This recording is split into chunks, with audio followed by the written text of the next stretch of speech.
Siliguri Lions international district 322F की ओर से पानी टंकी मोड़ स्थित क्लॉक टावर के पुनर्निर्माण और सौंदर्यीकरण का काम बहुत जल्द शुरू किया जाएगा। इस परियोजना की शुरुआत से पहले आज डीसीपी ट्रैफिक, पूर्व विभाग के अधिकारीगण, नगर निगम के वास्तुकारों के साथ सिलीगुड़ी लायंस इंटरनेशनल के पदाधिकारी गणों ने परियोजना स्थल का निरीक्षण करने पहुंचे।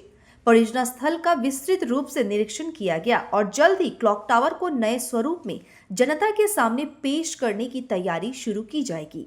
उल्लेखनीय है कि लायंस इंटरनेशनल डिस्ट्रिक्ट 322F की पहल पर आज सिलीगुड़ी ट्रैफिक विभाग में कार्यरत पुलिस कर्मियों को 200 सनग्लासेस भी प्रदान किए गए ताकि वे धूप में ड्यूटी करते समय आसानी से काम कर सके।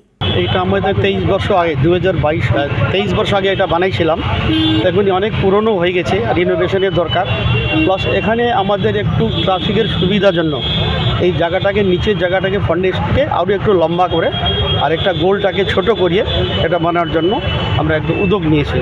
এটা আমাদের যেই লাইট আর বোর্ড লাগানো হবে ওইগুলো মধ্যে আমাদের কর্পোরেশনে বিভিন্ন কার্যক্রমটা করে ডিসপ্লে হবে আর সেফ লাইট সেফ ড্রাইভটা ডিসপ্লে হবে। প্লাস আমার লায়ন্সের যতগুলো ডিস্ট্রিক্ট 322F এর আমরা যে অ্যাক্টিভিটি আছে সে অ্যাক্টিভিটি সব ওখানে ডিসপ্লে হবে। আর এই লাইটটা আমাদের 24 আওয়ারই চলবে আর সেই ব্লিঙ্কিং লাইট চলবে। সেটা আমাদের মানে এই শহরে যেটা একটি ক্লক টাওয়ার মোড় বলে যেটা চিনে সেটা একেবারে খুবই সৌন্দর্যের জন্য একটু বেরিয়ে আসবে শিলিগুড়ি শহরে। আজকে লায়ন্স ইন্টারন্যাশনাল শিলিগুড়ি ওনাদের সাথে তোমরা কথা বলে নাও। ওনারা এই টাওয়ারটা, ক্লক টাওয়ারটা 2003-এ বানিয়েছিল, 25-এ এসে শেষ ভাগে এরা একটা নতুন ড্রয়িং ডিজাইন করে এটাকে নতুন করে বানাবেন। পুর নিগম থেকে আমরা তার এনওসি দিয়ে দিয়েছি। এখানে পিডব্লিউডির এক্সিকিউটিভ ইঞ্জিনিয়ার আছেন, আমাদের ডিসিপি ট্রাফিক আছেন, অন্যান্য কর্মকর্তারা আছেন, এখানে লায়ন্সের ফোরাজি আছেন, ওদের গভর্নর আছে, অন্যান্য শিল্পপতিরা আছেন, ব্যবসায়ীরা আছেন, যতন আছে, আমাদের বড় চেয়ারপারসন লায়নের ও অন্যতম কর্মকর্তা আমাদের পুর নিগমের ইঞ্জিনিয়াররা আছেন। খুব সুন্দর করে ওরা এই কাজটা শুরু করবে।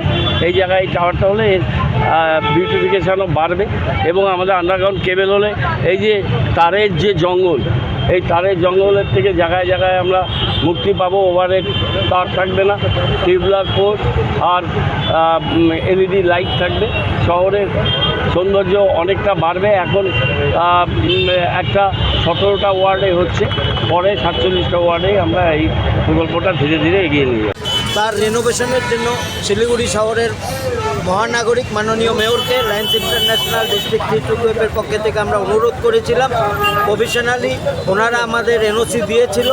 আজকে মাননীয় মেয়রের উদ্যোগে ট্রাফিক ডিসিপি, পিডব্লিউডির বাস্তুকাররা এবং শিলিগুড়ি পৌর নিগমের বাস্তুকার এবং লায়ন্স ইন্টারন্যাশনাল ডিস্ট্রিক্ট 322F এর গভর্নর, পিআইডি এবং সমস্ত লায়ন্সের সদস্যরা মিলে আমরা এখানে পরিদর্শন করলাম এবং এই কাজের প্রারম্ভিক শুভ সূচনা করবার জন্য যে এনওসির প্রয়োজন তা মাননীয় মেয়রের উদ্যোগে আমরা পেয়ে গেলাম। আমরা দ্রুততার সাথে এই কাজ করব এবং চেষ্টা করব আমরা আমাদের 28শে ফেব্রুয়ারি ডিস্ট্রিক্ট কনফারেন্স আছে, সেই ডিস্ট্রিক্ট কনফারেন্সের সময় এই ক্লক টাওয়ার যাতে আমরা শুভ সূচনা করতে পারি, শহরবাসীর কাছে নতুন একটি নান্দনিক রূপে এটাকে উপস্থাপন করব।